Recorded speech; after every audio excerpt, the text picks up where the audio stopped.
Tá? Que eu vou colocar o microfone para melhorar o áudio da gravação da aula e eu não terei com isso saída de áudio no meu computador, tá bom? Mesmo esqueminha que a gente pede toda a aula.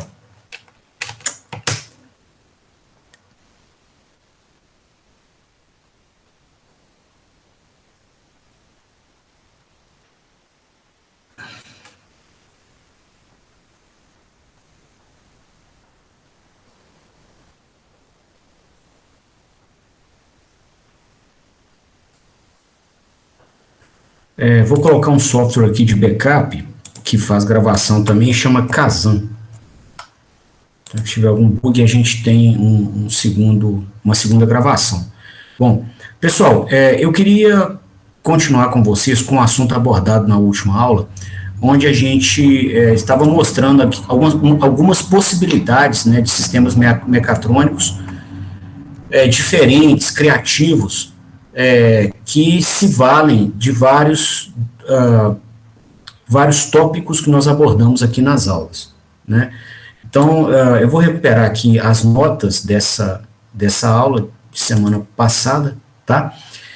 E nessa aula, além dos exemplos com as mais diversas aplicações, né, a gente destacou alguns pilares construtivos, alguns blocos construtivos, como se fossem pecinhas de Lego que a gente usa para poder montar aqui as mais diversas plantas mecatrônicas, as mais diversas soluções de controle de movimento, né? Então, que bloquinhos construtivos são esses? O inversor, com suas malhas de regulação de trajetória mecânica, no caso velocidade, né? Ao regular velocidade, você de carona regula posição e aceleração, e a malha de regulação de torque, que foi a que a gente abordou no último módulo da disciplina. Tá? Então, eu mostrei para vocês que num planejamento da solução mecatrônica, a gente responde nos primeiros estágios do projeto se a solução é mais bem atendida com o inversor operando em modo de regulação de torque, ou se o sistema é mais bem atendido se o inversor opera em modo de regulação de velocidade. Tá? Então, esses dois modos de regulação, um deles vai ser escolhido, né, mediante a observação do sistema do cliente e mediante a filosofia de operação de cada modo de regulação desses. Então, quando você opera em regulação de velocidade, o sistema mecatrônico coloca o torque que precisar para manter a velocidade igual àquela que ele recebe como referência. Tá? Se o sistema opera um modo de controle de torque, ele deixa a velocidade adquirir qualquer valor que ela quiser, mas ele garante o torque igual ao valor de referência. Então, a grosso modo, em regulação de velocidade, né, ele garante a velocidade no nível de referência e o torque que der, deu. Tá? Ou seja, quem vai escolher o torque eletromagnético vai ser a carga. No modo de regulação de torque eletromagnético, os papéis se invertem. Ele garante o nível de torque passado para ele como referência e a velocidade que der, deu. Né? Então, no caso, quem vai escolher a velocidade seria a carga mecânica. Ok? Então, invertem-se os papéis. Bom, falei para vocês, né, que além dessa diretriz filosófica, do entendimento dessa diretriz filosófica, né, dos dois modos de regulação do inversor, a gente vai pensar, né, na solução, no inversor e no motor, como sendo bloquinhos de Lego, tijolinhos, blocos construtivos da solução mecatrônica, né, onde o inversor vai receber em uma entrada analógica o sinal de referência que ele vai seguir, né, que ele vai impor na ponta de eixo do motor, seja uma referência de torque ou uma referência de velocidade. Tá? E aí o inversor vai se virar para garantir que esse sinal de referência apareça no eixo do motor. Então, você pode pegar essa composição inversor e motor, né, com essas diretrizes e usá-los do jeitinho que eles são vendidos numa infinidade de soluções mecatrônicas. tá, infinidade entre aspas, mas assim, uma grande coleção de soluções mecatrônicas, tá? Dos mais diversos públicos, com os mais diversos propósitos, tá? Então você ganha um rol de possibilidades criativas muito grande se você usa um inversor e um motor como bloquinho construtivo, do jeito que eles já são vendidos, e cria uma referência adequada, um sinal de referência adequado para que o inversor e o inversor regule na ponta de eixo do motor. Tá? E aí, então, nós começamos a ver exemplos, né, onde a gente mostrava como se criar essa referência, esse sinal de referência adequado que possibilita que que o inversor e o motor, né, os nossos bloquinhos construtivos, sejam usados do mesmo jeito que eles são vendidos nos mais diversos cenários. Né? Então, primeiro a gente viu um sistema de cooperação homem-robô para multiplicar a força humana num contexto de translação de cargas. Né? Então, é um sistema que o ser humano escolhe a referência de trajetória, escolhe o ponto do espaço onde o veículo vai estar, né? Com o vetor de trajetórias mecânicas completas, ou seja, velocidade, posição e aceleração que ele vai ter, e o robô, né, que é um veículo tracionado por máquina elétrica, multiplica a força do ser humano de tal forma que o sistema todo se desloque do jeito que o ser humano quer, ou seja, com as trajetórias mecânicas que ele quer, porém, com o ser humano fazendo pouca força. Tá? Então, é como se fosse um cachorro adestrado puxando 500 quilos para você, por exemplo, se você especificar, né, o sistema assim, e dando para o ser humano a sensação de estar tocando uma massa de 8 quilos com um amortecimento de 50 Nm por metro por segundo. Tá? Então, se multiplica muito a força humana, né? E aqui a gente ainda fez uma gracinha ainda, que é dar ao ser humano a sensação de tocar um corpo agradável. Tá? Bom, na aula passada, no vídeo da aula passada, tem os detalhes, todos os detalhes filosóficos para poder fazer o projeto conceitual dessa solução. Fizemos um segundo exemplo na mesma linha, né? Para um sistema mecatrônico que aplicasse na mão de uma pessoa uma força igual a que a água aplicaria, caso a pessoa estivesse se deslocando na água.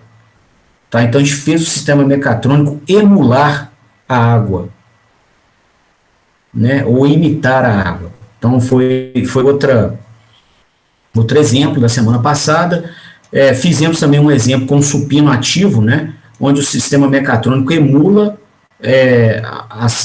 os halteres, né, as massas que são colocadas num supino de academia, né, e promove uma série de gentilezas, né, tanto para o usuário, que o sistema mecatrônico pode conferir, por exemplo, a hora que a velocidade fica baixa, depois de um conjunto de repetições, para poder aliviar a carga para a pessoa, né, pode possibilitar um treinamento com carga constantemente crescente, né? Então, isso tudo é possível, né? Essas opções criativas todas são possíveis, com um motor que vem aqui montado com o seu eixo no eixo de uma polia, por exemplo, que tem um cabo de aço que vai promover o contato, né? Com uma barra que o ser humano puxa, como se fosse o supino mesmo, né? Em termos de sistemas mecânicos, daria para pensar em outras concepções, né? Um pinhão cremalheira, uma rosca sem fim com a coroa, tá? E todos eles na mesma filosofia, ok? E a gente ainda viu que nessa proposta você ainda regenera energia, tá? Então é possível que as pessoas, os alunos da academia que estão se exercitando, virem unidades de geração de energia elétrica, né? Porque o sistema mecatrônico aqui vai operar, né, a maior parte do tempo restringindo o movimento da pessoa, frenando o movimento da pessoa. Né? Igual que a pessoa puxa o cabo de aço para baixo, e para promover o efeito de carga da musculação, o torque eletromagnético, né, tem que ser aqui em sentido contrário ao da velocidade. Né? Então a velocidade estaria em sentido horário, e o torque eletromagnético em sentido anti-horário. Tá? E aí hoje eu queria continuar com esses exemplos com vocês. Né? Então assim, o objetivo é excitar a criatividade, né, sobre as diversas possibilidades que você tem usando o sistema mecatrônico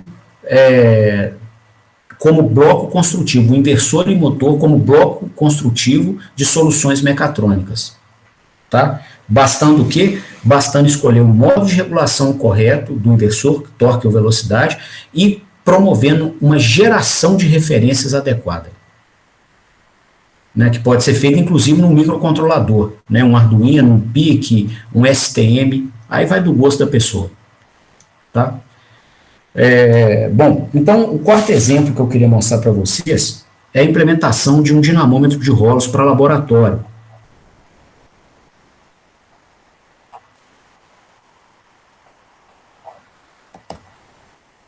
Então, esse equipamento permite emular a carga mecânica que um veículo teria na estrada, porém dentro de um laboratório, né? Que aí você pode fazer ajustes de uma maneira muito mais confortável, né? Em parâmetros da central eletrônica, você pode medir o que você quiser do veículo, inclusive níveis de emissão de poluentes dentro do laboratório, que é muito mais fácil do que medir com o carro em movimento.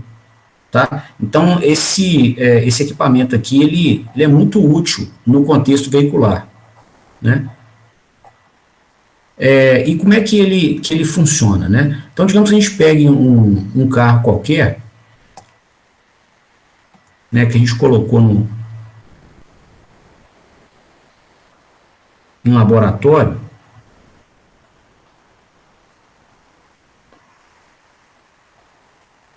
Vamos colocar um Fusca. Além de ser fácil de desenhar, quase todo mundo gosta dele.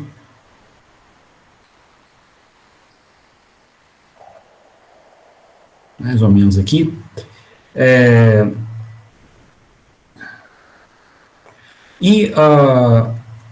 O dinamômetro de rolos, né, ele é composto por dois grandes rolos que vêm em contato com os pneus do carro. Tá? Então, eles seriam montados assim, ó, tem os dois pneus aqui, para cada eixo do carro, né, nos dois pneus do eixo frontal, a gente tem dois rolos, e no eixo traseiro mais dois.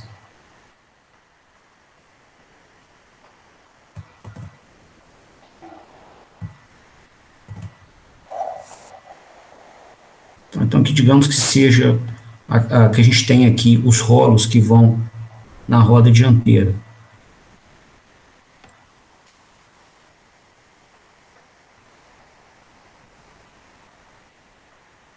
Dois rolos aqui, e o pneu é apoiado entre eles, tá? Na roda traseira é a mesma montagem.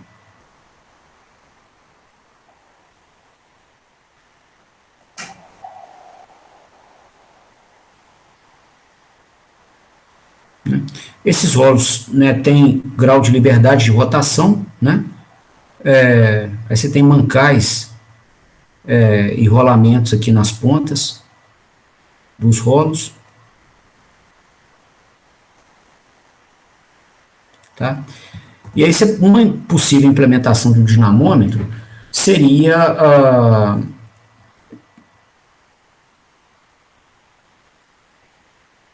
se tracionar uma roda, um rolo, tá? E os outros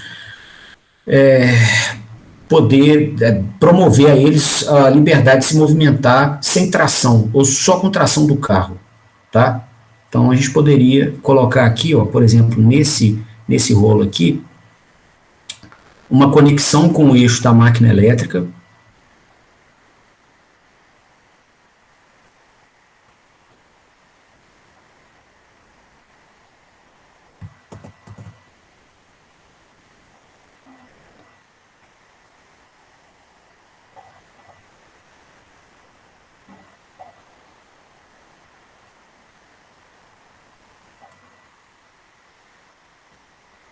Tá? E essa máquina elétrica conectada a um inversor, né, que vai alimentar, vai impor a tensão que precisar para garantir um controle dinâmico do torque eletromagnético no eixo.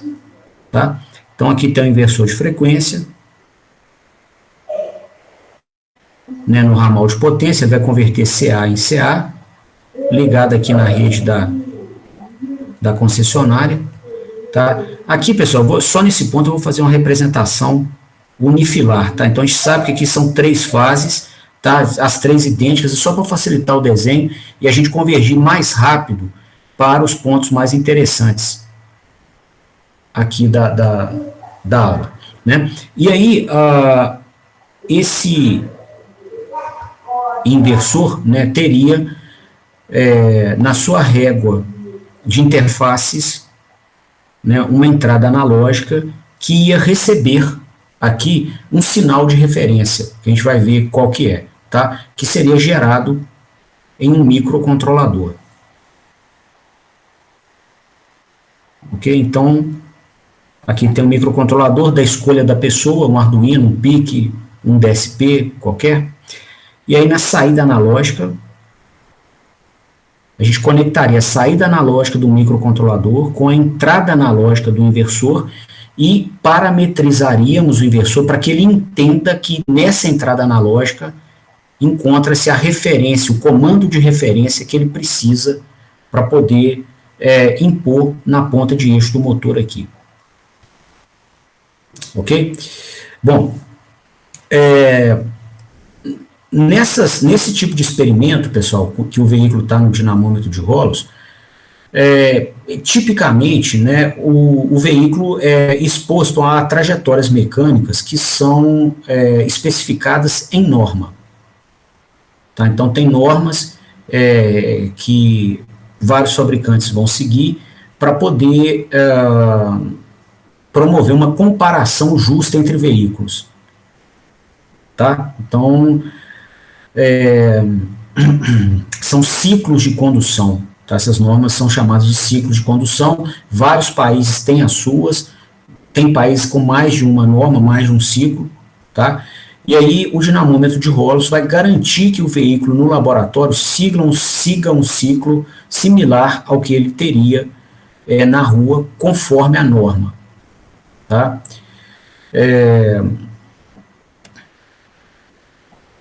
Então, a gente poderia, por exemplo, ter um ciclo qualquer para testar esse veículo aqui, né, exigindo que ele tivesse um determinado comportamento da velocidade no tempo. Né? Ele opera em regime, frena, por exemplo, no cruzamento ou no sinal, acelera de novo, tá? Acelera mais suave, aí vem engarrafamento, aí frena de novo, tá? E aí você pode ter, né, dois eventos aqui com velocidade não nula, né, dois intervalos de tempo ou mais. Tá? Então, geralmente aqui, isso vai ser especificado pelo ciclo normatizado de condução que se quer expor o veículo. Tá? Bom, então a nossa solução mecatrônica vai garantir que esse ciclo seja desenvolvido pelo veículo. Né? Ela vai não garantir, ela vai ajudar, tá? Porque aí você vai ter uma operação conjunta do motor a combustão interna, né, do sistema de tração do carro, motor com a transmissão, né, que vai impor o seu torque aqui, ó. Então vai ter o torque da máquina de combustão interna, que vai ser imposto aqui, né? Você vai ter uma velocidade aqui na roda também nesse sentido, né? Então a máquina a combustão interna vai operar em modo motor, e o nosso acionamento elétrico vai impor um torque eletromagnético frenante, tá? Para emular as cargas externas que existiriam sobre o veículo na rua.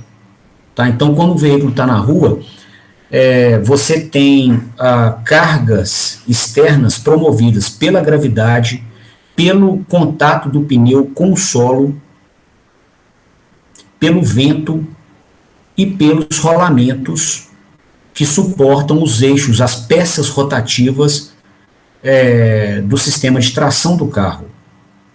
Tá? Então, o nosso acionamento elétrico vai emular todos esses elementos de carga, tá? Para garantir, né, que essa velocidade aqui do ciclo seja observada na roda. Tá? Então, sem deslocamentos, né, sem deslize da roda com o rolo, tá? Essa velocidade de translação seria igual à velocidade da roda vezes o raio da roda, do pneu, né? Roda mais pneu, tá? Que seria essa aqui, ó.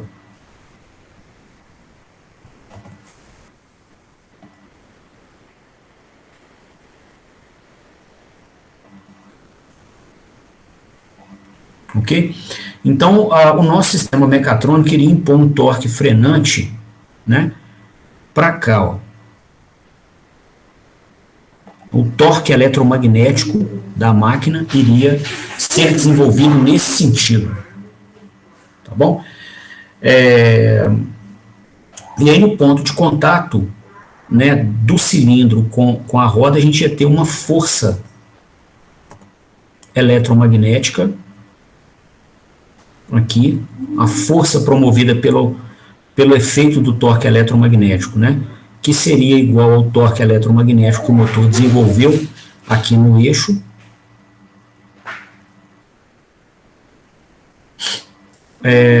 sobre o raio do cilindro, tá? Então, o torque eletromagnético do motor teria que promover sobre a roda, né, um torque nesse sentido aqui, ó. Desenhar ele aqui mais pronunciado, tá? Com uma força aqui, uma consequente força no ponto de contato do cilindro com a roda, que é esse FE, tá? O raio do cilindro está marcado aqui, ó. Ok? Então, o que teria que acontecer, né? A gente teria que programar aqui no microcontrolador uma possível forma de implementar, tá? A gente programaria aqui no microcontrolador uma lógica, tá? Que fizesse esse torque eletromagnético ser igual ao torque de carga de todos os agentes externos que atuam sobre a máquina a combustão interna, caso ela estivesse na rua, se deslocando de acordo com essa trajetória mecânica. Tá? Então, a gente poderia, né, fazer uma programação de onde nós obteríamos, a partir dessa velocidade aqui, a curva de torque de carga. Poderia chegar ao sinal de torque de carga que apareceria ali no eixo da roda durante o deslocamento, tá? Então você pode ter, sei lá, alguma coisa assim, né? O torque varia mais bruscamente, tá? Se ele estivesse descendo o morro, poderia ter um torque negativo, tá? Depois um torque nulo, com ele parado, depois sobe, depois cai de novo, tá? E aí nós, então, criaríamos aqui, ó,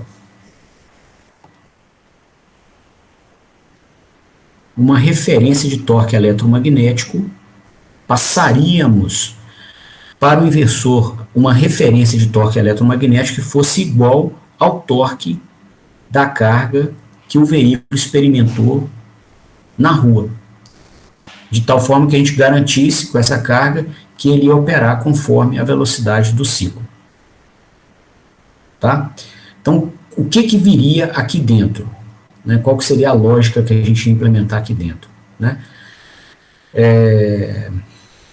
Então, a gente ia pegar dessa curva aqui, ó, que a gente tem o torque de carga, né? A gente ia, instante a instante, a gente ia tomar os valores de torque de carga desse bloquinho,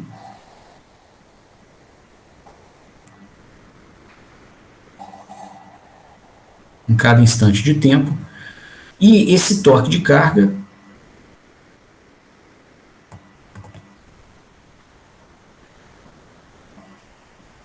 né, é o torque que o dinamômetro de rolos tem que promover aqui, ó, sobre o eixo da roda, tá bom? Então é o torque de carga aqui sobre a roda. Só que a gente sintetiza torque no eixo do rolo, não no eixo da roda, né? Então, o que a gente teria que fazer, né? A gente ia ter que adaptar o sinal de torque eletromagnético. De que maneira? O torque de carga, eu vou até destacar então para não dar confusão, o torque de carga na roda do carro, tá? Que seria esse aqui, ó. Ele ia promover um torque, ou desculpa, uma força no ponto de contato com o cilindro. Né? O que a roda tem em comum ao cilindro? Esse ponto de contato aqui, ó. Tá? Então, a gente veria o seguinte, ó.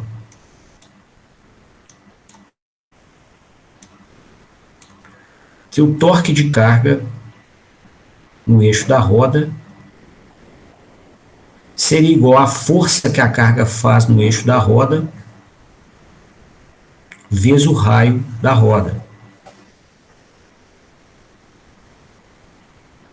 Agora, essa força de carga na roda, né, vai ser a força que é desenvolvida pelo próprio cilindro, né, que está em contato com a roda. Então, seria a força feita pelo cilindro do dinamômetro de rolos vezes o raio da roda. Agora, essa força do cilindro, né, que o cilindro faz aqui na roda, ela é igual à força desenvolvida pela máquina elétrica aqui, ó. Né? E essa força desenvolvida pela máquina elétrica vai ser o torque dela, que é o torque eletromagnético, dividido pelo raio do cilindro. Tá? E aí, completando, né, para manter a igualdade, a gente multiplicaria pelo raio da roda. Então, aqui a gente chegou a uma expressão que relaciona o torque eletromagnético, que deveria ser feito pelo motor, para se ter um torque adequado imposto na roda do carro, para poder fazer os testes com o dinamômetro. Né? Então, vamos colocar essa expressão aqui dentro de um microcontrolador para que se crie a referência de torque eletromagnético que o inversor tem que impor no eixo do motor. Tá? Então, se eu pegar aqui o torque de carga da roda e multiplicar pelo raio do cilindro sobre o raio da roda,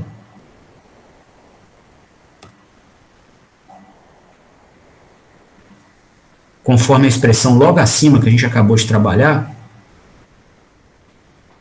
aqui, ó, sobra o que? O torque eletromagnético.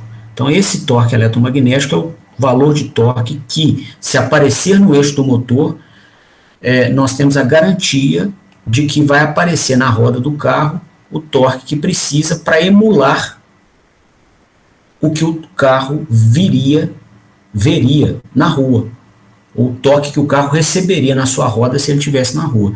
Então, esse seria o comando de torque que seria passado, então, da saída analógica aqui do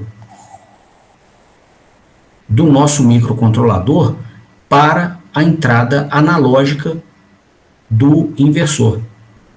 Só um minutinho, pessoal, só completar esse desenho aqui. Aqui, a gente vai pegar um cabinho aqui e ia conectar no inversor, tá? Então, aqui é o inversor. Aqui é a entrada analógica do inversor. Aqui é a saída analógica do microcontrolador. Tá? E aí, a gente iria parametrizar o inversor para operar em modo de controle de torque. Tá? Então, a gente ia pegar esse comando de torque aqui, e ele ia entender que o sinal presente na entrada analógica é um sinal de referência de torque, né? E aí, ele poderia dividir isso aqui pela constante de fluxo vezes ISD e criar o comando de corrente de estator em eixo Q, necessário para garantir que aquele torque chegue na roda, né? Internamente, ele tem uma malha que regula ISQ, tá bom? Então, a gente vai achar o ISQ correspondente àquele nível de torque. E aí, daqui para dentro, com ele, com o inversor. Igual eu falei antes, é um bloco construtivo, tá? Pode mandar, cara. Valeu. É uma dúvida mais matemática, assim, porque eu fiquei perdido um pouco no equacionamento ali. O sinal não teria que ser trocado, não? Na hora que você faz esse FL da roda por F do cilindro, não? Ah, tá. Olha só, o Gustavo, se você pensar em ação e reação, tá, e estipular um eixo, por exemplo, um eixo tangencial à roda e consequentemente, um sentido positivo para esse eixo, a gente vai ver que a força que age na roda, ela tem um sentido, e a força de reação que está no cilindro tem sentido oposto. Entendeu? Então, sim, são sinais, esses dois sinais físicos têm sinal matemático diferente. Só que aqui, eu chamei de força do cilindro, assim, a gente não teve uma padronização de nomes, tá? Então, assim, aqui eu fiquei mais solto com nomes, e aí eu chamei de força do cilindro, a força que o cilindro faz sobre a roda. Ah, beleza. Entendeu? Agora, Gustavo, esse tipo de preocupação, na hora da implementação, na hora que você está lá programando aqui um microcontrolador, para poder fazer isso funcionar, parametrizando o inversor, tá? Mudando os ganhos das entradas analógicas do inversor e tal, isso é uma preocupação nobre, tá? Então, por exemplo, os primeiros testes, né? Você vai, por exemplo, colocar um sinalzinho qualquer de sinal matemático positivo na saída do microcontrolador, tá? Digamos que você colocou lá mais 2 volts, né? E aí você vai observar, sem o carro ainda, para onde que o cilindro vai rodar. Pode ser que ele rode para cá, ó, impondo marcha ré no carro. Aí você vai saber assim, opa, eu tenho que pegar, ou eu vou trocar no microcontrolador o sinal matemático, para o sinal do torque no eixo aqui ficar correto,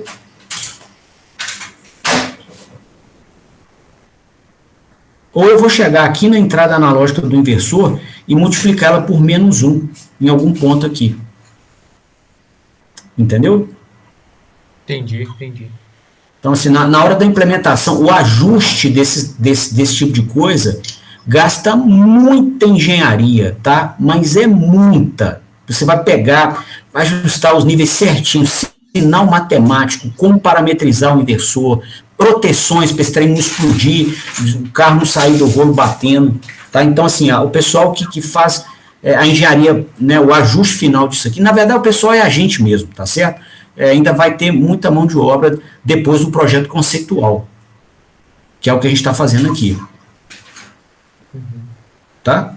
Não, beleza, valeu. Valeu. E aí, pessoal, então esse seria, né, o projeto conceitual para ter o nosso sistema mecatrônico, observe, o mesmo motor e o mesmo inversor de todas as outras aplicações, né, do mesmo jeito, comprado inclusive com o mesmo firmware, o inversor com o mesmo firmware, tá? Mesma eletrônica e mesmo software. Então, ele com o mesmo firmware que atendia a todos os outros 3 exemplos, ele poderia ser usado aqui para emular a carga que o veículo veria na rua, né, dentro de laboratório. Tá? Aqui que a gente mudou a geração de referências, o gerador de referências que está diferente.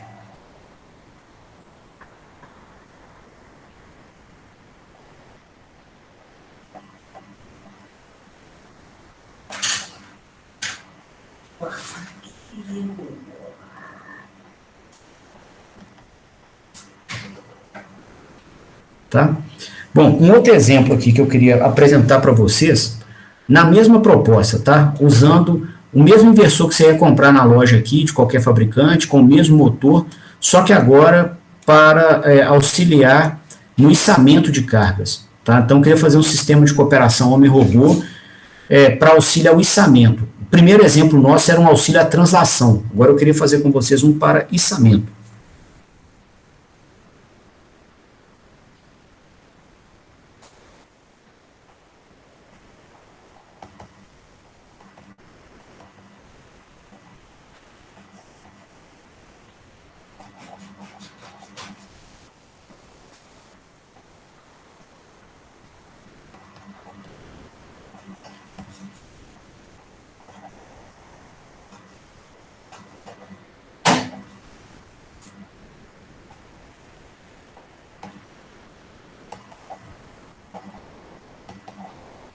Então, aqui, pessoal, a proposta, né, quando a gente monta um sistema de cooperação homem-robô, a proposta é se usar o que cada elemento da cooperação tem de melhor. Então, os seres humanos são muito bons para calcular trajetórias no espaço, tá?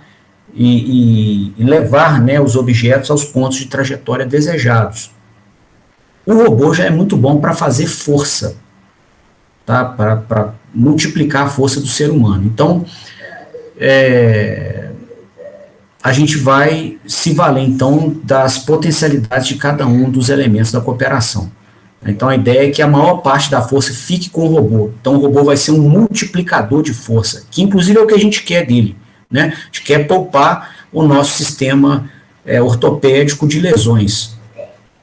Tá? E muita gente já machucou e vive machucando, né, na história da humanidade em trabalhos de içamento de carga, né? Tirar cargas do chão, já continua fazendo, já fez e continua fazendo muita gente se machucar. Então a gente vai deixar esse trabalho para o robô e o ser humano vai escolher a trajetória da carga içada no espaço.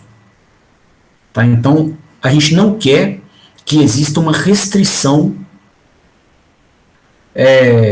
do conjunto mecatrônico às trajetórias escolhidas pelo homem. O homem escolheu uma trajetória, quer levantar o peso devagarzinho. O sistema mecatrônico vai ter que acompanhar. Só que agora ele quer descer rápido, o sistema mecatrônico acompanha também. Tá? Então ele tem que permitir ao ser humano escolher a trajetória do corpo no espaço.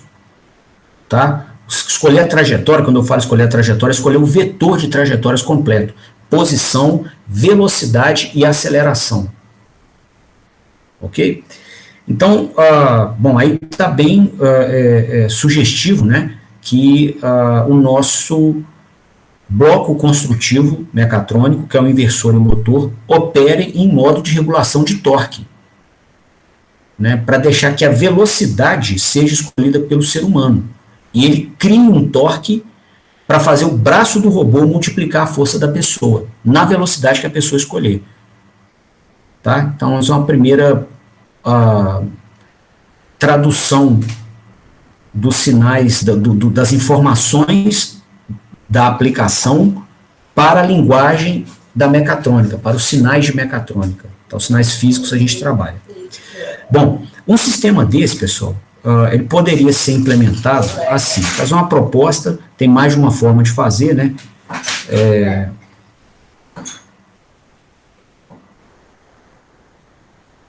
Então, a gente teria aqui um inversor de frequência, né, com a rede trifásica. Vou desenhar a rede trifásica com um diagrama unifilar, tá? Então, tem as três fases aqui. Isso é muito comum no contexto industrial, tá? Fazer esses... Já que é tudo idêntico nas três fases, você coloca uma linha com 3 risquinhos para falar que você tem as três fases, ok? E aqui a gente, então, teria a máquina elétrica,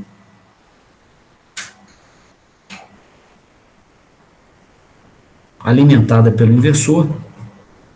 Aqui eu já quero fazer as três fases mesmo.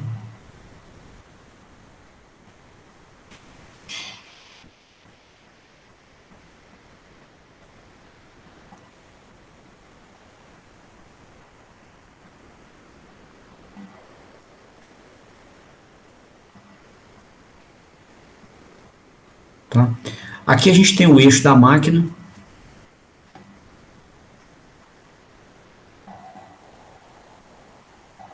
Nós podemos fazer um eixo mais extenso aqui. tá? Com 2 mancais.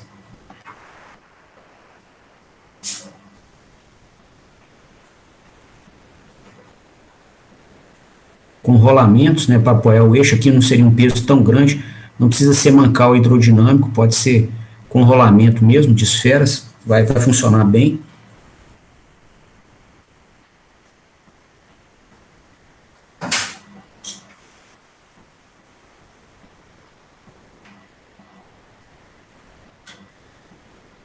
Tá? E aqui a gente poderia ter uma barra, tá, montada aqui, com o eixo ortogonal ao eixo.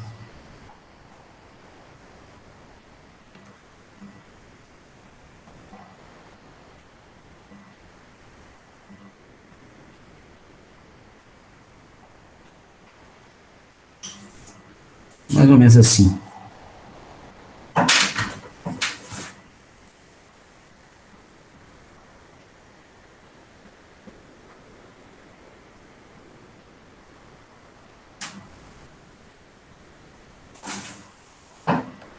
Bom, e aí, pessoal, essa poderia ser a barra que implementaria a ação do robô, né? Nela haveria o contato, né, do ser humano, tá? Ele poderia se conectar, né, se encostar nessa barra aqui com uma célula de carga.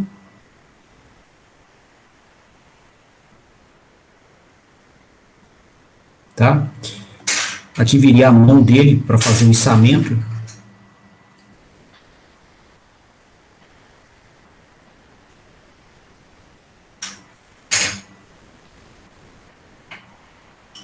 Tá? Da mão da pessoa. E a gente teria uma força da pessoa aqui, tá? Chamada de FH, força humana.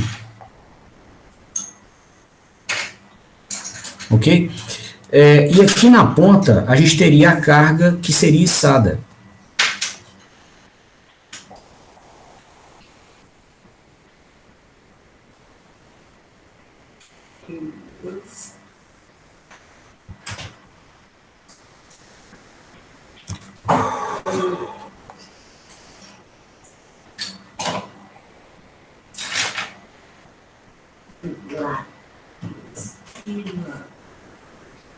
Tá?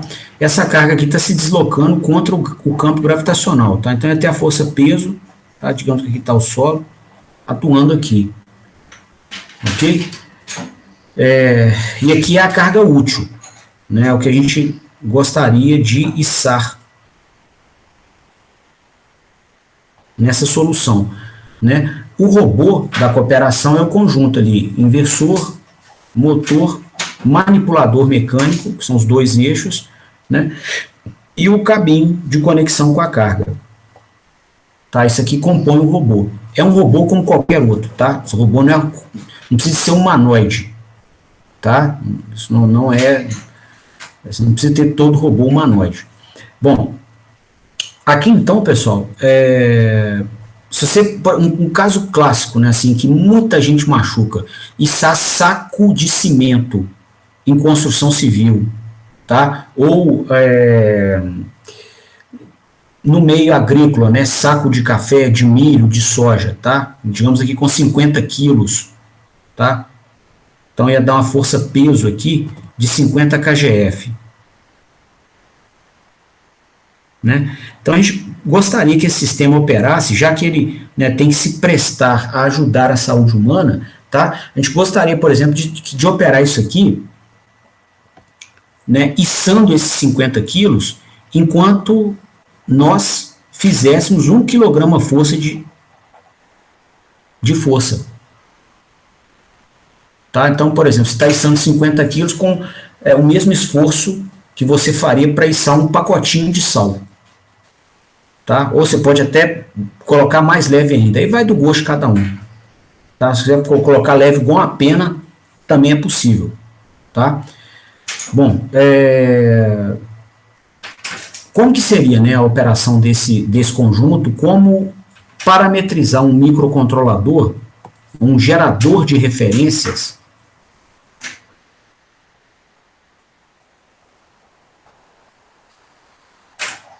né, que é um microcontrolador,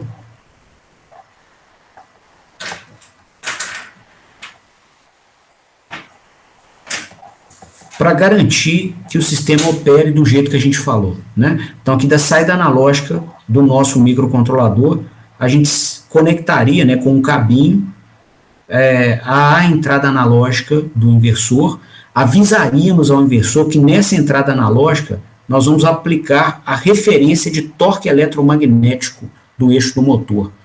Tá? Conforme a gente analisou no início do exemplo, esse é um sistema mais bem atendido por regulação de torque, para deixar a pessoa escolher a velocidade que ela quiser. Tá? Uma ou outra, ou qualquer velocidade que ela queira.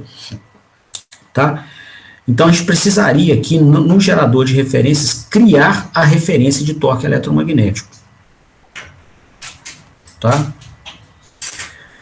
Bom, esse torque eletromagnético, né, só para a gente ter todo o sistema na nossa mente, com tudo descrito, né, ele atuaria sobre o eixo do motor, promovendo torque aqui, por exemplo, torque positivo no sentido de subida da carga. Tá? Então, é uma imposição nossa, que a gente tem liberdade para escolher, uma escolha nossa, né? Então, torques positivos significa movimento de içamento. Tá bom?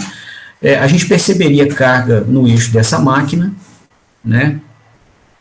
Por exemplo, a carga sempre estaria para cá, né, moçada? Que a força-peso da gravidade sempre é puxar para baixo, né? E esse torque de carga seria igual à força-peso, que está aplicado aqui na ponta, vezes o comprimento da barra.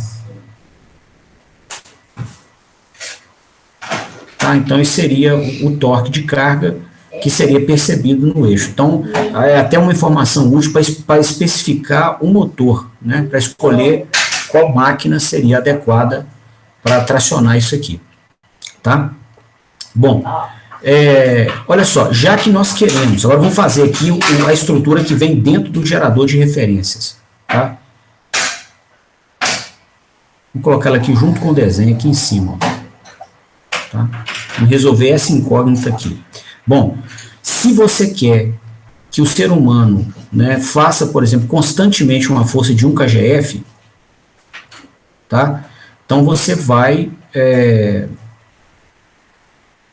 criar um sistema de controle, né, cuja referência é uma força humana de 1 kgf, que vai ser medida pela célula de carga. Está aqui para isso. Ó. Então, já que nós queremos que a força do ser humano não passe de 1 kgf, nós vamos criar uma referência de 1 kgf. Né? Quando você fala isso para uma malha de controle, o que você está dizendo? Fala assim, olha, coloque o torque que precisar para garantir que a força que o ser humano está fazendo, que é essa que vem realimentada aqui, fique igual ao valor de referência, que é 1 kgf. Então, essa é a filosofia de operação da malha de controle. Né? E a gente pode implementar, né, essa filosofia com o controle realimentado. Então, a gente compara se a força humana desejada, ou se a força humana real, medida na célula de carga, está igual ao valor desejado. Caso não esteja, né, nós vamos perceber um erro de força humana aqui, ó, que não vai ser nulo. Tá? Então, nós vamos pegar esse erro, compensar o erro, ou seja, criar aqui, né, com os PIs, mediante aqueles critérios de ajuste que a gente aprendeu no curso, a gente vai compensar o erro e criar um comando de atuação para tentar zerar o erro. Para zerar o erro significa que nós vamos rastrear o comando, garantir que o comando efetivamente apareceu na planta. Então, a gente cria aqui um comando de torque eletromagnético. Tá? Se o inversor só receber referências de SQ e não de torque, dá na mesma, mas pode ser que por dentro o inversor aqui na frente, vou colocar aqui o inversor, tá? Aqui nós estamos dentro do microcontrolador, ok? Então aqui é o microcontrolador, aqui é o inversor. Então, o inversor está daqui para dentro e um microcontrolador com um gerador de referência está daqui para trás, tá bom? Então, pode ser que o inversor, né, quando você programa ele para operar em modo de controle de torque, ele já pegue o que você aplica na entrada analógica e entenda como uma referência de ISQ, tá bom? E aí ele vai e processa aqui a regulação de torque pela regulação de ISQ. Se for assim, se a família de inversor que você estiver trabalhando for assim, né, quando a gente criar o comando de torque aqui, a gente vai no microcontrolador ainda, né, dividir o comando de torque pela constante de torque vezes a corrente estator em eixo D, conforme a gente aprendeu no modelo da máquina, e a gente vai criar, então, um comando de corrente de estator em eixo Q, na saída analógica do microcontrolador. E aí nós conectaremos a saída analógica do microcontrolador com a entrada analógica do inversor. Tá? E o sistema vai, né, aqui vai vir um inversor, o motor, né, o motor vai atuar sobre o eixo, e aí o ser humano vai estar comprimindo a célula de carga aqui.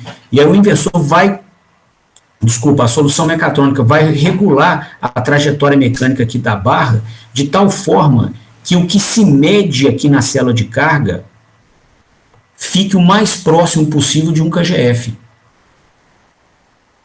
O que se mede aqui na célula de carga? A força que o ser humano está fazendo. Então, ele vai corrigir aqui dinamicamente as trajetórias mecânicas,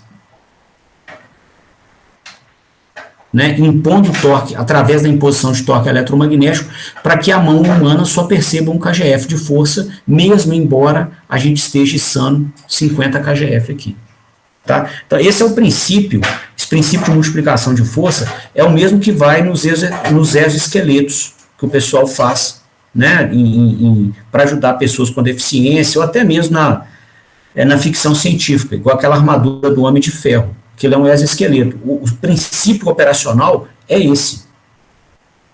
Tá? Eu até falaria mais aqui, não é só o princípio, né, o princípio seria lá no início, né, a ideia, que era algum sistema mecatrônico que multiplica a força. Então, aqui tem muito mais do que o princípio. Tá? Aqui já tem uma forma de implementar essa solução em estágio avançado. Manda, Marcelo. Ô, Leonardo, tô com uma dúvida aqui que eu tô querendo fazer um paralelo com o meu estágio. Lá tem um grande problema na câmera de estocagem, que essa câmera de estocagem lá dentro faz menos 30 graus, e lá o operador ele pega o produto no pallet com a empilhadeira e coloca nas prateleiras. Só que lá tem muito problema, porque eles acham que estão num carro de corrida, né? Então tem muito problema com quebrar a empilhadeira, fora o desconforto de ficar trabalhando num lugar que faz menos 30 graus. Aí eu tava pensando aqui, tem como criar como se fosse uma empilhadeira mesmo, que eu vou ter o movimento de translação e deslizamento de carga, mas querendo operar isso de forma remota, fora dessa câmera de estocagem, sem ter o operador mesmo empurrando esse carrinho. Ô, Marcelo, tem como, inclusive com a variedade de opções, né?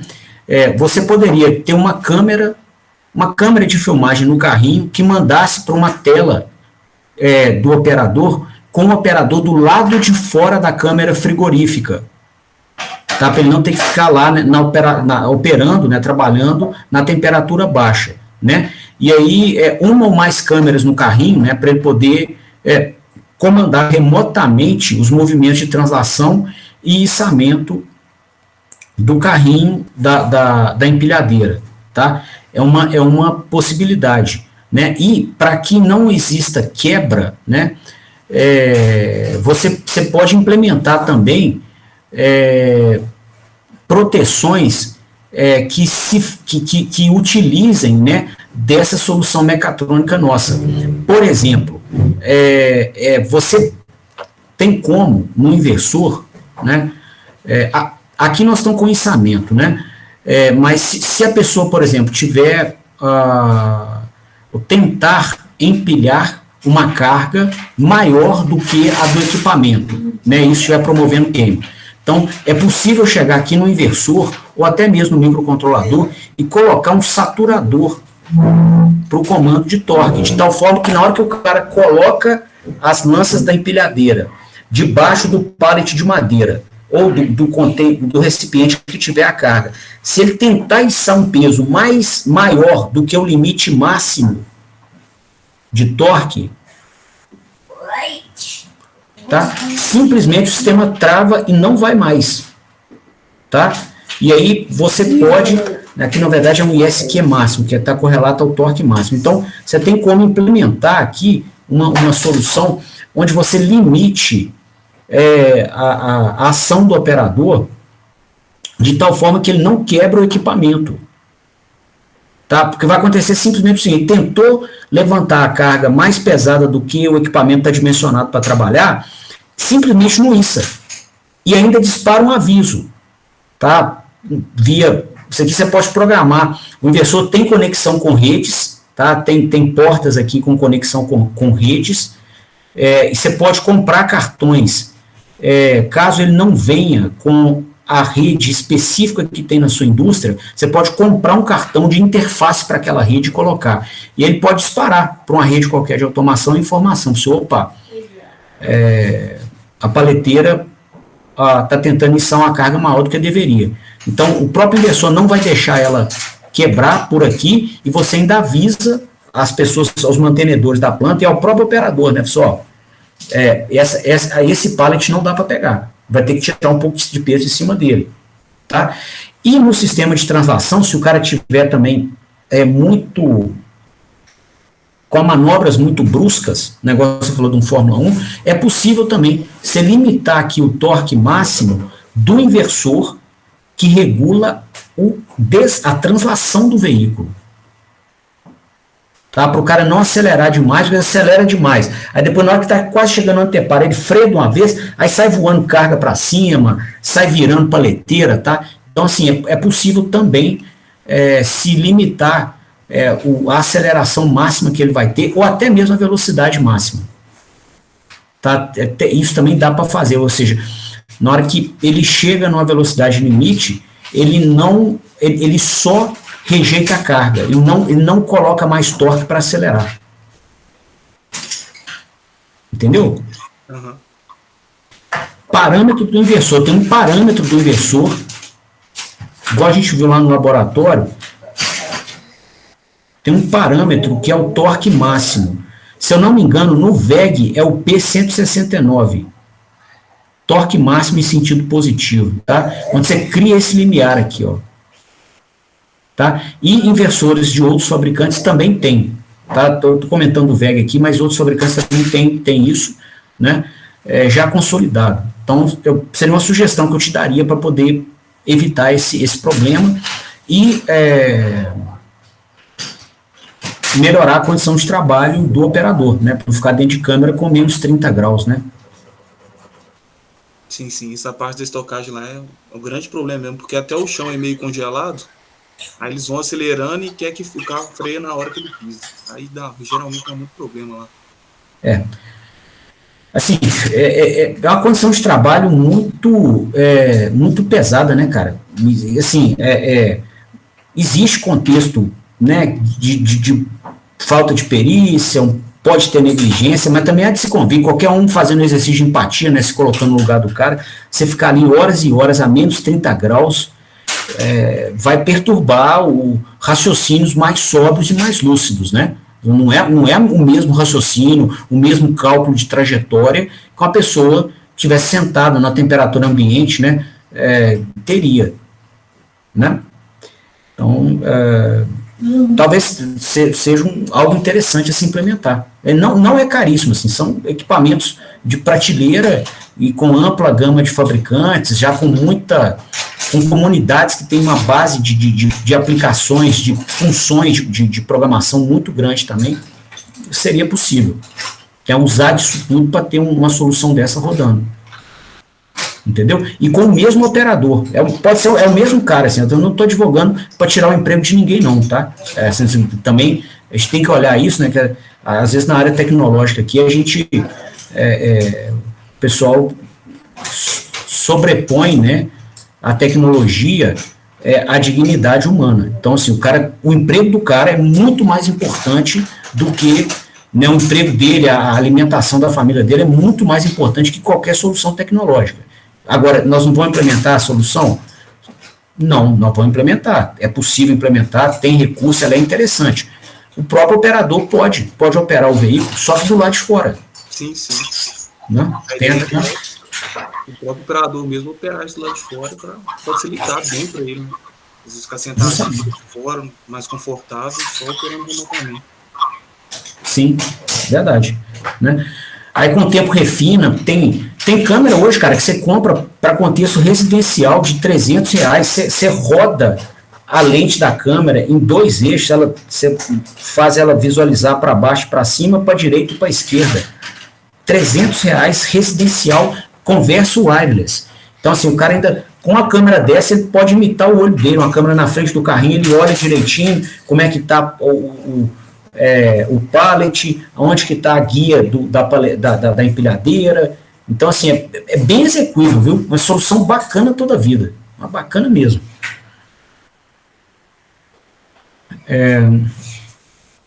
Então tá. Ô, moçada, hoje a nossa aula é aula de 1 hora. Eu queria, então, né, encerrar com esse exemplo, essa conversa com a ideia que o Marcelo está apresentando. Vocês têm mais alguma dúvida, mais alguma consideração? Professor, eu tenho uma pergunta, assim, acho que até extrapolando um pouco o assunto aí. Sim. No caso, por exemplo, de um acionamento semelhante a esse quinto exemplo aí, né? De cooperação. Seria assim, interessante a gente pensar também num sistema de segurança, no caso, por exemplo, de cortar energia para o peso não cair, eventualmente cair em cima de alguém e acabar machucando, né?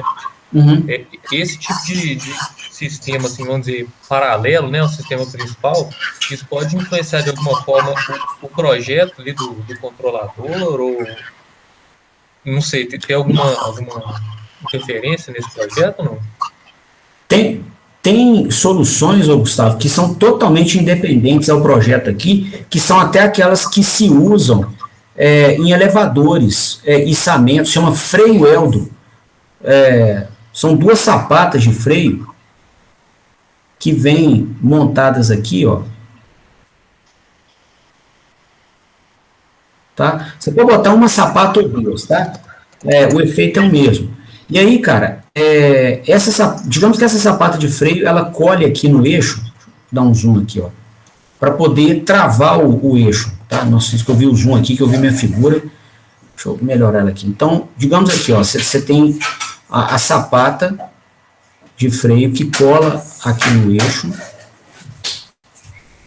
tá? E ela opera, Gustavo, em modo normal fechado. Então, acontece o seguinte, enquanto você não energiza ela está travando o eixo, tá? E aí tem uma mola mecânica que é colada aqui na própria carcaça dela, tá? E existe uma bobina eletromagnética do outro lado.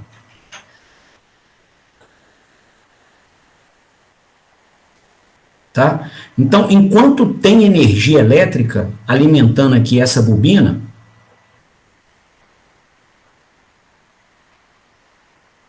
tá? Digamos que a gente fechou a chave aqui, ó. Circulou corrente, por segunda lei de Maxwell, nós vamos criar o quê? Campo magnético, né? Então, criou-se campo magnético, o campo chega na peça do freio Eldro, que é ferromagnética, né? E aí a própria sapata aqui, né, vira um ímã, tá? E como é ferro magnético, se você impõe aqui polo norte, o lado dela aqui vira sul. Então tem força de atração e a sapata atraca.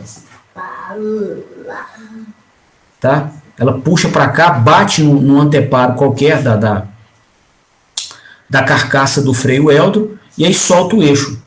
Se faltou energia elétrica, que é a questão né, que você tinha comentado no início, para segurança, faltou energia elétrica, acabou a corrente, simplesmente some o campo magnético, a mola puxa o freio de volta, ele atraca no eixo.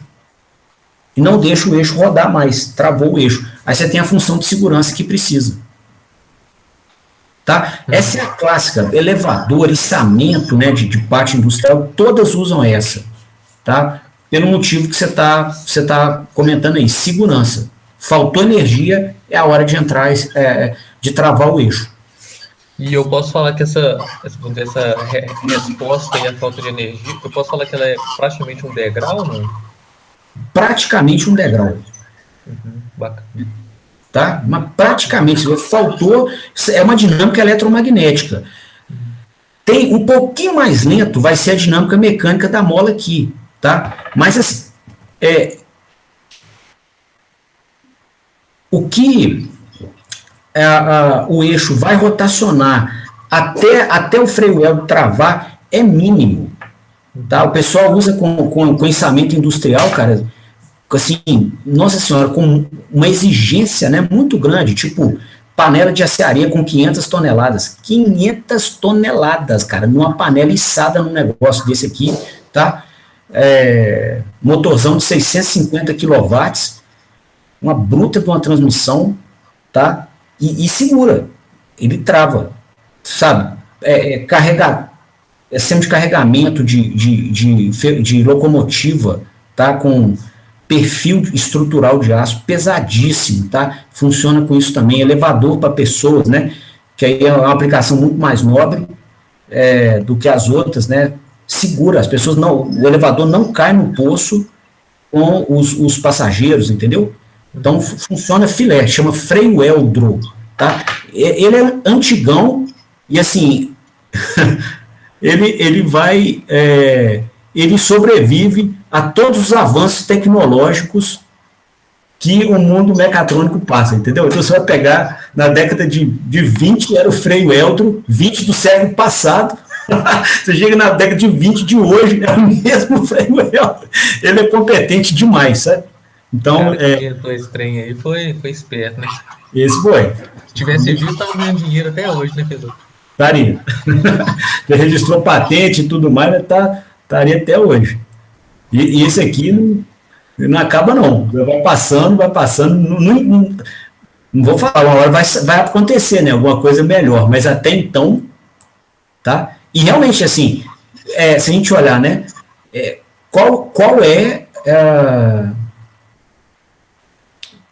qual é o demérito da solução, né? Não tem.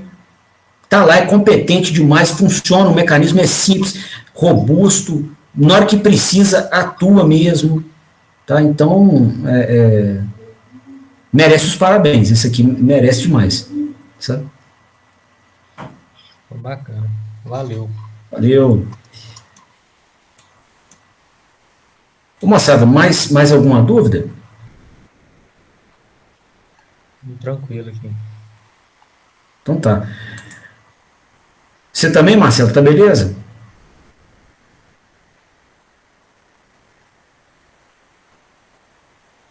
Beleza, então. Então tá, moçada. Amanhã eu queria mostrar mais 2 exemplos para vocês, né, e começar um módulo novo. E eu queria, então, agradecer a presença, né, me despedir, desejar uma boa noite, e a gente se vê amanhã às 5 horas novamente, tá bom? Até lá, então. Professor, só uma outra pergunta. Sim? Falou de começar um novo módulo, eu lembrei. Para a nossa próxima prova, o conteúdo encerraria-se na aula de hoje. Não, ele vai começar na aula de amanhã. Começa hoje e continua amanhã. Ela começou sexta, continuou hoje, vai continuar amanhã e semana que vem. No sábado agora não tem prova, tá? Não, tô falando a próxima mesmo, que é a prova da máquina trifásica, né? Seria no sábado que vem. Isso. Exatamente. Sem ser esse no próximo. Uhum. Beleza. Beleza? Beleza, valeu. Valeu então, moçada. Até mais. Falou. Leonardo, Oi, Marcelo. aqui, só falar contigo rapidinho. A gente tinha começado aquela conversa nossa um tempo atrás sobre TCC e meu estágio, antes de você pegar Covid.